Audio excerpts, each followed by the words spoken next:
Round 8 of the 2012 FF1M Championship comes to you from the beautiful scenery of the Austrian Styrian Mountains. This is the Red Bull Ring, or the A1 Ring, or Spielberg, or Zeltweg, or whatever you want to call it. To some, it's a bastardised version of the old Österreich Ring. I am the commentator James Brickles, but there's not just one commentator, there's another one as well. Back by popular demand, all the comment sections have been absolutely alight with me wanting me back. There's been at least one comment. It's Courtney Cass from Shake and Bake. Just to recap, the Canadian Grand Prix saw a return to Lewis Hamilton's winning ways, winning by nearly 50 seconds from Sebastian Vettel, one of your guys, and Roman Grosjean, one of my guys. So Yorkshire in the top 3, not too bad. Yorkshire. Hamilton does lead the championship by 2 points from Nico Rosberg, who did retire from the previous race due to a mechanical problem. I believe it was transmission. Vettel sits third ahead of Grosjean in fourth. Tornado lead the Constructors' Championship by 3 points from Sean Connery Motors, and FJR, Shake and Bake and Andrew F1 look to do battle for third place. Quick look at the circuit. As I say, it's a bit of a cheap version of the Österreich Ring, but I quite like the circuit. Do you like the circuit? Unique. Yeah. It's not as good as the Österreich Ring, but sure, there's no other circuit like it on the calendar, and no bastardised tarmac runoffs. It's like most of the corners got proper gravel runoffs and stuff, so yeah, if you run wide you do actually get penalised for it. Not so bad. 71 laps. Fernando Alonso won last season's race, and Nico Rosberg has 6 poles out of 7 races so far, but this time around it is Fernando Alonso who takes pole position for Willows Racing, his second of the season, having done so in Brazil. He is joined by Rosberg. It's Lucas Di Grassi third on the grid from Lewis Hamilton in fourth. Championship contender Lewis Hamilton, that will be. Kobayashi is fifth for Pedersen ahead of Daniel Ricciardo, and Bruno Senna 7th ahead of Pastor Maldonado in 8th. Good effort from him, and it's an all FJR row 5 with Raikkonen ahead of Grosjean. Haven't seen one of your guys yet, and there he is in 12th. We had a test session last time out in the Nürburgring between Canada and Austria, and you've abandoned this year's car. It's all been kept under wraps.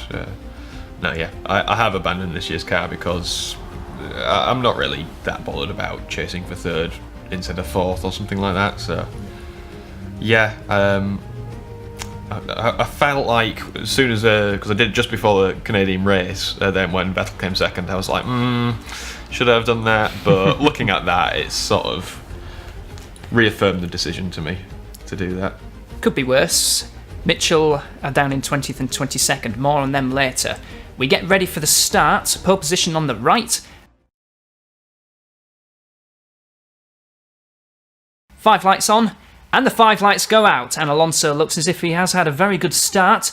Got a very comfortable lead already, and there's a big battle going on for second position. What on earth is going to happen at this first corner? Hamilton has squeezed through into second ahead of the 2 Sean Connery Motors. That's impressive from the middle. Normally it's either the inside or the outside that gets tangled up. No incidents this time. We usually see a lot of first corner incidents. It's a long race, yeah. It is a long race. The 2 Pedersens, and that was... Oh gosh, well. There's some collisions going on. But it is Fernando Alonso who's got quite a comfortable lead over Lewis Hamilton. Trying to work out, it was Di Grassi that tags the back of... It was Di Grassi being tagged up the back by Bruno Senna, and then the 2 FJRs got into a bit of kerfuffle. Grosjean ahead of Raikkonen, so Grosjean has gained a position at the start. Vettel looking to get ahead of Sam Bird, who had a very good qualifying, up in 11th position for the ever-improving Horizon. And rounding out the back is Adrian Sutil, the most reliable driver in the field so far, having finished every race. Is he the only driver to have done that? I believe him and Jean-Eric Verne. Ah, okay. Although Jean-Eric Verne did retire late in Brazil, but was classified. Hamilton fastest one on the track at the moment. Keep an eye on the fuel gauge on the left as well. 24 laps on board with Alonso. 2 or 3 pit stops for the entire field, so it should be quite interesting to see which is the preferred strategy. Well, they never run it dry, do they? So they'll probably be on a 3-stop still.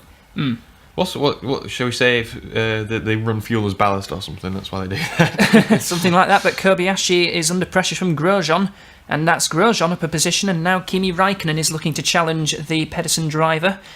Bit of a bad start for Kobayashi. He's dropped from 5th down to 9th position. There's normally a bit of a Kobayashi trait I've noticed this season. He does really well in qualifying, but can't maintain the pace as much in the actual race. Yeah, it's quite an interesting little conundrum for the Japanese driver. Hasn't won a race in FF1M. Came close to doing that a few times, but for whatever reasons. Kimi Raikkonen, he's light on fuel. That's only 16 laps on board, so he's 3-stopping. That was going to be a brave one. He's had some shocking reliability at the inside of the final corner, and he's pressured Kobayashi into that mistake, and look who's behind them. It is Sebastian Vettel. Hey up, this could be interesting. But Kobayashi struggling. Kimi's tagged him and just about holds on and delays Vettel a little bit. We're looking at Sergio Perez. And while that's going on, he's got an AJ right behind him, and he's been tagged by the AJ, and Jensen Button has a bit of a spin. Yeah, to be fair, that was probably Perez's fault, moving about a bit. But he's got away with it. I mean, no stewards, that wasn't... Sergio didn't do anything wrong. And there's Adrian Sutil challenging Nico Hülkenberg. God, I'm right at the back, aren't I? Here's Grosjean versus Bruno Senna going into turn 1, and that's a tag from Senna Grosjean, and Grosjean's having a spin. Literally the exact same thing. That is not very good through there. And he's not going to hit him, is he? No, that's both of my drivers out, is it? I think they're both out. They're both out. Because Raikkonen's car looked a little bit limp on the rear right. So Vettel was making a move on Raikkonen under yellow flags, which would be quite interesting. Vettel tagged. Yeah, that's both FJRs out. That is a bad race for FJR. Never gone well in Austria of myself. I've never won a race there. At least you can go home early now. Yeah, no, see ya. You can't because you're the commentator. Don't leave me. I'm not as professional as you are. I can't maintain it on my own for, half an hour is the video or something? Yep, just going past the parked remains of what's left of the FJR.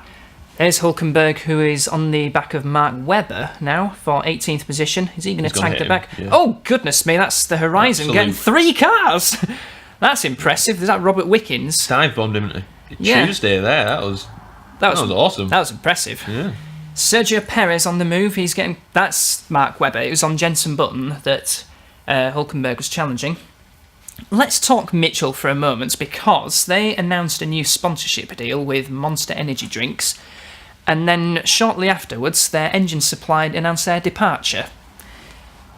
Possibly due to criticisms from Mitchell describing him as a bit of a lawnmower, and Toyota doing the typical business thing of, rather than helping them out to develop the engine to be a bit better, they've decided, nah, we're not having it.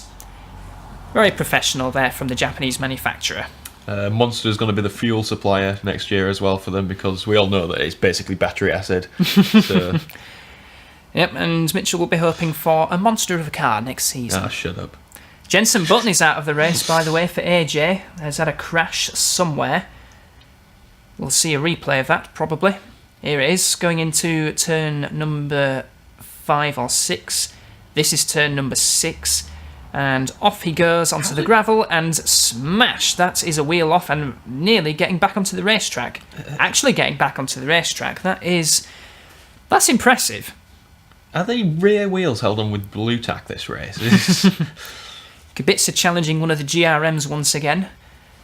Trying to work out which one that one is. It's hard to tell from their helmets. Buemi and Verne have similar helmets. Wickens versus...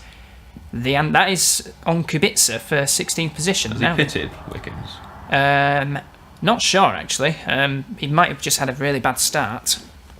Yeah, because we saw him die. He started 11th, was it? That's Sam Bird. Right, okay. I'm getting confused then. Robert Wickens did start 14th, but obviously running in 16th, he must have had a bad start. Kubica challenging Wickens now into turn 1 and thinking better of that.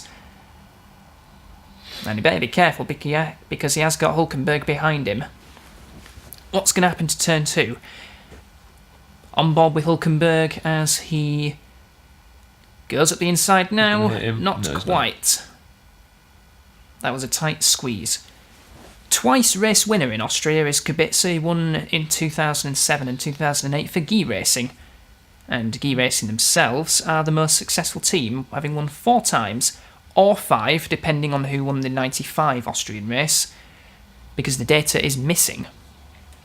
How are we going to approach that law-wise? There's a few laws knocking about. Meanwhile, it's lap 13 and Alonso and Hamilton are separated by just 1.4 seconds, and Nico Rosberg is 6.9 seconds behind Alonso. Ricciardo only 8 seconds behind, so it's fairly close so far. And we'll find out what strategy everyone's on. Here is Kamui Kobayashi in 8th position, going into the final corner. And he's got Sebastian Vettel behind him, 1.2 seconds. Make that 9/10 of a second. Kobayashi's got 15 laps of fuel. As mentioned, they don't run it completely dry. They normally run it with about 5 or 6 laps to go. So I reckon Kobayashi might be 2-stopping. Okay, so I've got it. In the 1995 season, it was broadcast privately. Then the results were classified. Then that's why it makes sense law-wise, because, yeah, I'm world building here, you know. Either that or the original forum has shut down. Nah, I want that. We're looking at a replay of Wickens versus an Andrew F1. And running a little bit wide was Wickens, and is that going to give Kubica an opportunity to finally overtake him? Or is it going to be 3 wide going into turn 2? This could be dangerous. And now there's a Mitchell coming into the action and tagging the back of Sutil. And, well, Kubica's got the position in the end. And that could have ended worse than it actually did. So, upper position comes Kubica, but look at the straight line speed of that Horizon. That Honda's got some power. And here's Hülkenberg on the back of Sutil, going at the inside into turn number 8. This is the Jochen Rindt curve. And off the track has gone Kubica, so all that hard work of overtaking Wickens has been completely wasted. I wonder, it's quite a low downforce circuit, this, isn't it? I'm trying to remember who have the works engines again. I know that Willows have the works Mercedes. Sean Connery Motors have the works Ferrari. Into the pits comes Kubica. That's probably why Willows are quite strong. I imagine it's quite power sensitive. I don't know where the Horizons have got power from, because our Honda engine isn't amazing. It's not bad, because Honda supply 3 teams, more than any on the grid, so the development could help. Yeah. That's a 7.6 second stop for Kubica, taking on 20 laps of fuel. He had 7 laps when he came in, so that should take him to about lap number 30. And definitely 3-stopping then. Vettel comes into the pits as well. And that familiar moment where I think, well, maybe my guys are heavy on fuel, and then he comes in and it's like, oh, Jesus. Other teams that have works engines, Pedersen have a works BMW, and Mitchell have the works, inverted comma brackets, speech bubble marks, Toyota engine. Ricciardo into the pits as well, so he could be 3-stopping as well. I apologise, I wasn't concentrating on how much fuel Vettel took on board, but he's probably 3-stopping. Likely 3-stop, yeah. That doesn't look like a lot of fuel, but the sponsor's getting in the way of everything yet again. 18, that's definitely a 3-stop. Short stop as well, 5.6 seconds, not bad. I mean, sponsors getting in the way of everything, that's just capitalism in a nutshell. Am I right, comrade? Yes. Anyway, Ricciardo's rejoined in 8th position. That's behind Kobayashi, Senna, who are running quite close together. And this is, was this Perez or Vettel? It's Vettel making his way back up the order, passing the Mitchell, what looks like Hülkenberg. And see much of Jaime Alguersuari. It could be him. You never know. To be honest, I've not seen much of Alguersuari all season. Same with Maldonado. I thought I'd be seeing a lot more of him, like cuts to him just like smeared across the barrier. But Alguersuari did get a 4th place in Monaco. That's he did, yeah. Attrition race. That's a lot of fuel going on Degrassi. That's a 2-stop strategy for him. Some 32 laps. He's going to struggle in the middle stint, I reckon. We'll see how this one goes for the Sean Connery Motors. Rejoining in 9th position behind Vettel. In fact, where's Vettel gone? Of course, he's making his way up the order. Behind Ricciardo, I should have said, and Perez. Here's Ricciardo on his new tyres, clearly faster than the Pedersens. Looking to make a move on Kobayashi first. That's into the Ockenrink curve, 6th position for him. And in the pits comes Kobayashi. Oh, I hate it when that happens. When a driver does something that involves like major testicular, and then the other car just pulls into the pits, and it's like, oh, might as well not have bothered then. Let's see the fuel, 30 laps. That's a 2-stop strategy. I'm expecting both Pedersens actually to 2-stop, because Senna's still out there, and into the pits has come Perez from 8th position. Perez is getting better. At the start of the season, he was nowhere, but I think he's been out-qualified by Vettel every time, but hold on a minute. I thought Maldonado was about to prove me wrong. When I was saying about, you never see Maldonado crash there. Yeah.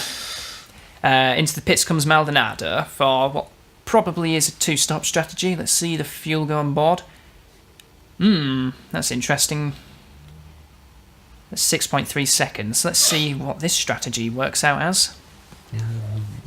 Probably a 2-stop. I probably would say 2-stop because we are at 1/3 distance now.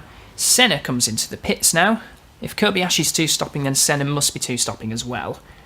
And 5th position for Maldonado. That's good effort from them. Now we look at Sebastian Vettel making his way past Sam Bird for 8th position. He's got that. Yeah, he's got him there. So his 3-stop strategy's not quite working out as he planned. And that's at Pedersen has rejoined ahead of him. So that's Senna. Because he's 2-stopping, isn't he? Yes, so Vettel needs to get a move on. Alonso into the pits now, and Hamilton as well. Oh, hold on a minute. They're both into the pits. Oh, he's held up. 8.1 seconds, that's not a quick stop. Has Hamilton rejoined? That's behind him. 5. No, he's not. Let's find out. Hamilton is behind him. Yeah. He's behind him, yeah. And Rosberg into the pits as well, all at the same time. So the top 3 into the pits. Alonso rejoins, still in the lead. So that's worked out very nicely for him. Unlike in Canada. Unlike in Canada, where I think he stopped 4 times. One of them was probably unscheduled. AJ reckons that when Ricciardo crashed, had his transmission failure and smashed into the wall, that the wheel went back onto the circuit and Alonso hit the wheel. Ah, right, okay. Oops, Vettel has tagged the back of Senna multiple times, and they've both gone for a spin. Nice and interesting. So that'll move Kobayashi up the order. That was very well choreographed, that. Yeah, so let's try again, Sebastian. Oh, hold on a minute. He's got Checo behind him. Sergio's on a 2-stop, isn't he? Yes, he is. Stay behind. There's Courtney giving his drivers instructions. Alonso lapping the Andrew F1. He's got Hamilton right behind him now. This is a lot closer. Alonso got 27 laps of... Oh, that's nearly contact. Now Hamilton switched to the inside. Hasn't sent it just yet. Hamilton looking a lot faster in this stage of the race. But they both got exactly the same amount of fuel, so Hamilton's just happy with his car. Then again, it could be the traffic. Alonso was held up a bit by the Andrew F1. And Rosberg in 3rd position. No, he's not. Ricciardo is in 3rd position, ahead of Rosberg.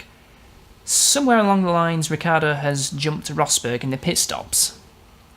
I'm going to miss seeing Hamilton and Alonso fight. Well, they never fought in... I would say real F1, but we need to law build. We need to say the alternative F1, because in this world, FF1M is 5 years behind. No, 6 years behind. 2012 season, 6 years behind. Yeah. So in the other F1, I'm going to miss seeing... Alonso never got to battle Hamilton anyway, but now he's never going to...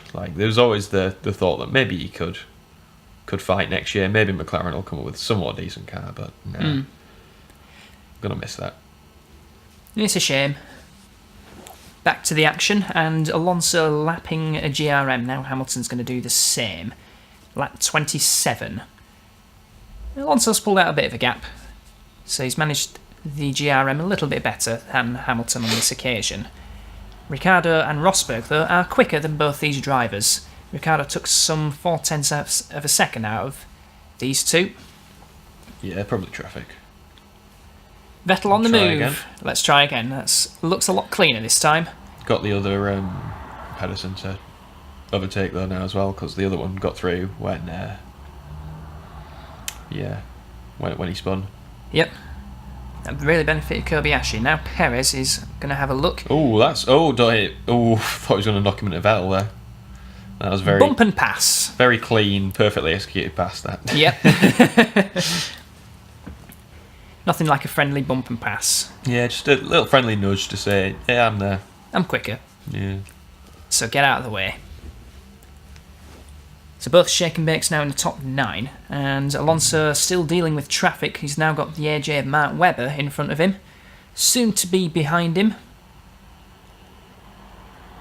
I remember one race actually, it was the 2010 season, where I think I had Jenson Button at the wheel of my FJR, and he just threw away second place right at the end.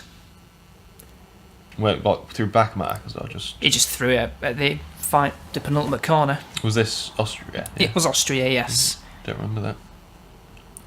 That particular race was won by Sebastian Buemi in the Mitchell.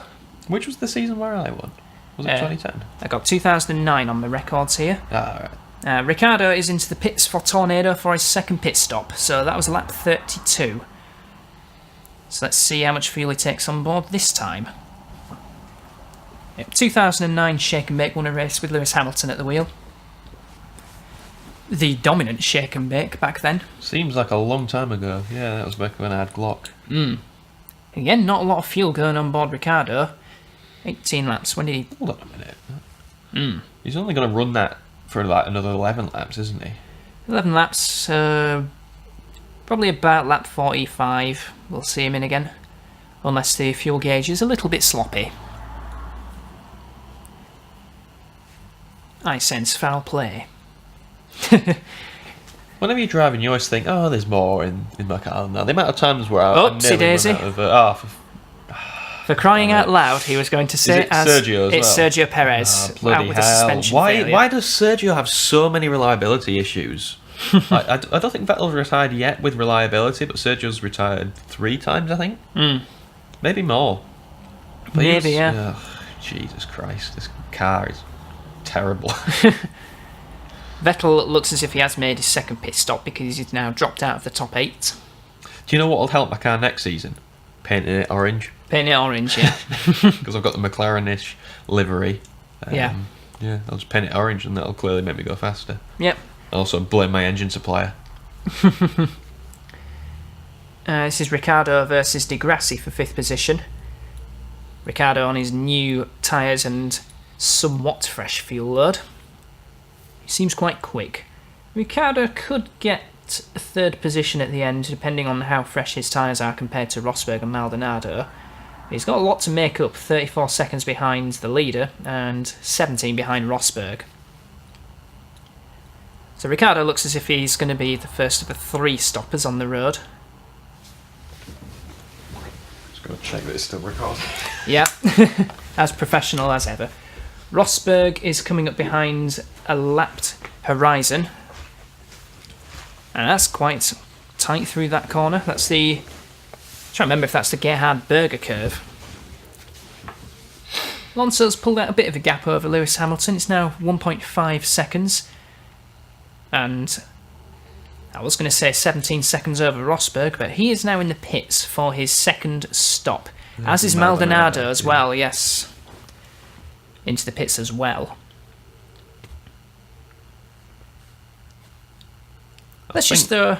Sorry, go ahead. No, I always do that. I always talk over somebody when they're just about to talk. It's a talent I have to know when somebody's about to start talking, and then I just go stop them. I think the race win's going to be decided in the pits. I don't think Lewis is going to get past Alonso unless it's in the next pit stops. Or unless Hamilton has got a slightly different fuel load. But looking at the fuel gauges, it's only going to be like a difference of a lap because they took on exactly the same amount of fuel in the first pit stop. Ricciardo now up to 3rd, but he's got his 3rd stop to make. And Di Grassi in 4th, who has also got his pit stop. Into the pits comes Ricciardo. That was a very short 3rd stint. Because he only went 2 laps longer than Nico Rosberg. And there's a Mitchell who's doing a very good job as a road sweeper. Amiel Jaswari, that will be. At least you've still got 2 cars running, Mitchell. Unlike the bumberclots of FJR. That's proper filthy, that, you know. Bumberclaw. Like, do you know what it actually means? What does it mean? Well, probably shouldn't say it on here, but it's, yeah. Alonso in the pits. Proper filthy. Alonso into the pits. Hamilton has stayed out. He's not coming to the pits. So this is an early-ish second stop for Alonso because he still had quite a lot of fuel on board. Good stop though, 5.7 seconds.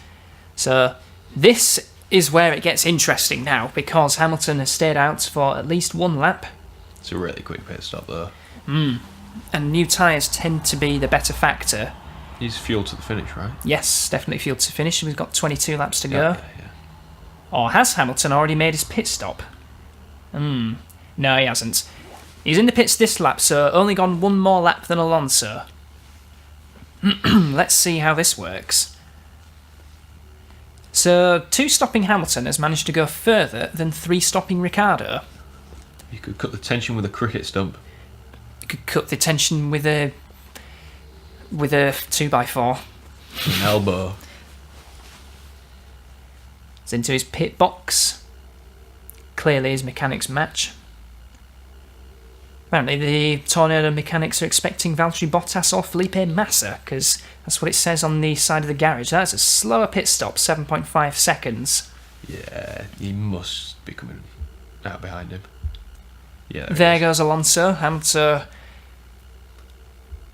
not overly far behind. He's got 1 lap fresher tyres. Well, that's actually quite a long way behind. Yeah, I think that's game over now. It'd be good to see Alonso not crash. Hopefully he doesn't crash. He has made a few of those this season. A few unforced mistakes. So my professional, unbiased opinion is, I hope Fernando doesn't crash. And we can get a new winner this season, and this could be the first win for Willows, which will be quite good for him. That is Bruno Senna behind Alonso, but he's a lap down. Looking at Adrian Sutil, who just recently made a pit stop, down in 18th position. Now he's going to the penultimate corner, making a meal of that, rejoining right in front of the Pedersen, who sweeps past him. I think he locked up as well. Yep, He spun it! Yeah. So that didn't work out too badly in the end for Adrian Sutil. That's Senna in 8th position. Still in 8th position, actually. So here he goes, sweeping past him, then locks up and then thinks, whoopsie daisy. Squeaky bum time there. Squeaky bum time for the Monaco race winner. Didn't look quite as dramatic as I thought it was going to from his onboard, actually.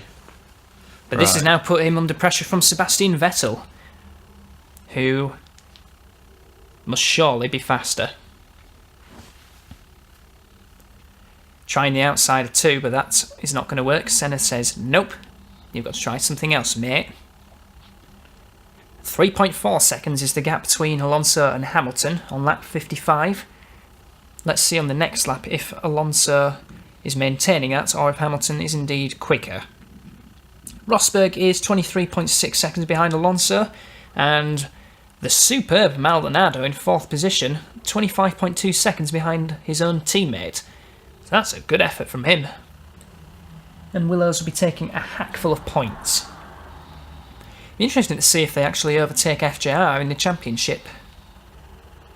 And Vettel looking up the inside into the penultimate corner, and Senna just about hanging on.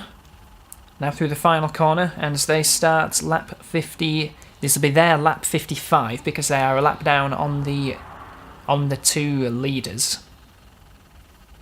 Hamilton closing up a bit on Alonso, and they're side by side through turn 1. Track limits. Charlie. With Dr. Charlie. Bloody ping pong. Is he going to try and outbrake him into turn 2? Senna says nope. Seem to have been racing with the Pedersens all race. Like. Yeah. This is racing. This is the final point. This is important. Well, yeah, I guess it'd be good to at least get a point, but Which is more than me. yeah, that's a good point. through the two left-handers of this circuit. I love how both your cars managed to knock a rear wheel off as well. They hit together, but both knocked rear wheels off. The same rear wheels off as well. They're right rears. Yeah, you don't get that happen often. Although I did see once, I think Petrov in 2010 at the start, he clipped Hulkenberg, then his rear left came off, and then he hit the wall, and his rear right came off, and he still had his rear wing on, and it was just how? Another one of those weird crashes like Wirtz in '98, where he flips in Canada and lost both front wheels before he lost his front wing. It's funny you say that. In Monaco, the previous race, he ripped both front wheels off and still had his front wing. Yeah, he did, yeah. Yeah. Up the inside of turn 2 goes Vettel. Not quite, though. Good traction out of that corner from Senna. So yeah, Wirtz has a habit of having strange crashes. I'll get onto another one of his records once Vettel has a look at the inside at turn 1. And once again, Senna hanging on. And that is Rosberg. Oh, he's got ahead of him. That was a slow exit from Senna, as Rosberg has got Maldonado behind him for 3rd position. This is a battle for 3rd position versus the battle for 8th position. Be interesting to see how this one pans out, but... Yeah, we're being a right pair of jerks, really, to those two, but... yeah, whatever. Makes it interesting. Yeah. Don't like to see people just dive out of the way when they get blue flags. It makes the race more interesting when they have to jostle to get back. And yeah, Maldonado looking for his first podium since the old Shannon days back in 2008. Yeah. Even though I've said all that, I'm sure if it was the rules reverse, I'd be going, oh, why aren't they getting out of the way? I'd probably be exactly the same thing because, yeah, we'd just be like that. Rosberg has got ahead of Senna, sorry. That's to put a lap on him. That was Hulkenberg getting past the GRM in a good move. Alonso being held up by Senna. No, it's Kobayashi this time. He was 3.6 seconds ahead of Hamilton. That's now gone down to 1.4 seconds. Mm-hmm. So Alonso getting a really bad run of the traffic on that lap. Yeah, some Pedersens and look at that. Look at that.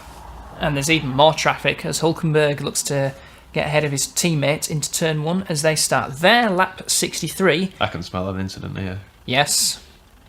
They were very obliging of each other. That's held him up massively, though. Yes, whereas Hamilton is still just a bit too far back.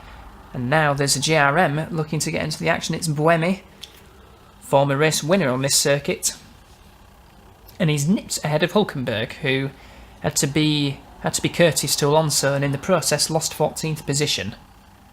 Now Alonso has got another Mitchell to deal with. It's Al Jaswari. Got him into turn 3 this time. I call it turn 3. Yeah, have they reclassified? Yeah, the sharp right is now turn 3. Hamilton... Ooh, that's a bit risky. Yeah. That's not risky, but a bit hairy as he negotiates the traffic. That's on Hulkenberg and Buemi. Now Hamilton's lapped Buemi, and is this going to give Hulkenberg an opportunity into turn 1? Yes, he is, outbraking him. Buemi trying to hang on, but Hulkenberg ahead. That was a good move. Nice late outbraking manoeuvre. That's given Alonso some comfort. He's now got 1.8 seconds. And these two still battling away as Kobayashi comes up to lap him.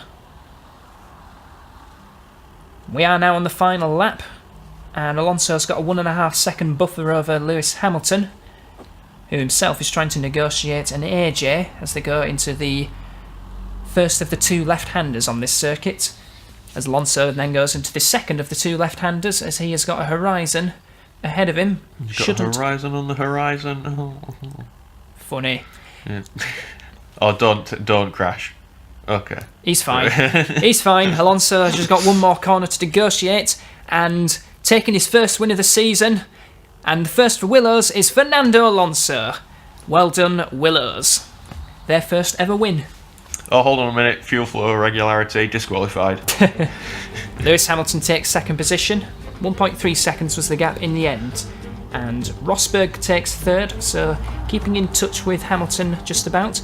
Pastor Maldonado, a superb fourth position, and giving Willows easily their best result of the season. Ricciardo sixth ahead of Di Grassi, So both Tornadoes and both Sean Connery Motors in the top 6, and completing the top 8 are Kobayashi and Vettel. Yay. That is an upsetting statistic down at the bottom. 2 FJRs crashing into each other. Yeah. That wasn't great. It was an alright race. Nice to see. Maybe not as chaotic as the other ones, but it's nice to see a race where it's a race rather than just an absolute clobber fest. I don't mind, just as long as it's entertaining enough to watch. 4 points is the gap now between Hamilton and Rosberg. Vettel remains third, but look at Alonso. He's jumped up to fourth ahead of loads of drivers, including Grosjean, Kubica, Ricciardo, Di Grassi and Senna. Still think it's a 2-horse race though, this championship. I think it's probably a little bit too late now for Alonso to mount a charge, even though the Willows has looked good this year. I can't see Rosberg and Hamilton dropping that many points. Tornado still lead the constructors ahead of Sean Connery Motors. The gap is 6 points now. FJR third, just about hanging on to third, and Willows storm up the order to fourth position ahead of Shake and Bake and Andrew F1. So it's now a 4-horse race for third. That's going to be interesting to watch. Pedersen aren't that far behind either. It could well be a 5-horse race. AJ Mitchell, GRM and Horizon completes the order. So that was the Austrian race. Next up we will be at Silverstone for the British Grand Prix. From the two of us, we shall see you then.